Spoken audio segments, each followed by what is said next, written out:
म्हशी सगळ्या दूध काढायला पानवरती येतात. बिना इंजेक्शनचं दूध चालतं. इंजेक्शन आम्ही मारतच नाही. नॅचरल तुम्ही बघणार ना, जेवढ्या म्हशीपेक्षा डबल बच्चे आहे आपला. बरोबर. तरी पण आता 13 बच्चे आहे. 13 बच्चे आणि 9 म्हशी. मिल्क चार्जर नव्हता ना तर म्हशी माझ्यावर नाही. माझ्यावर आली तरी समजत नाही. माझ कच्चा आहे या पक्का आहे ते नीट क्लिअर होत नाही.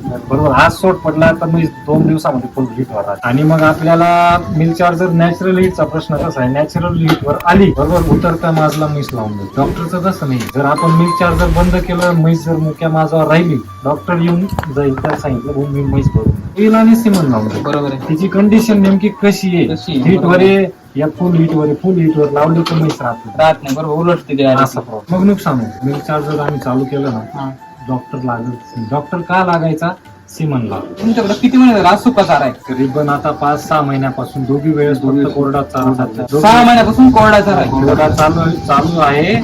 आणि फॅट दुधाची कशीच्या कशी कंटिन्यू चालू आहे. म्हणजे दूध जी चव आहे 6 महिन्यापासून दूध जात नाही. कोरड्या चारावरती दूध तसंच टिकून राहील.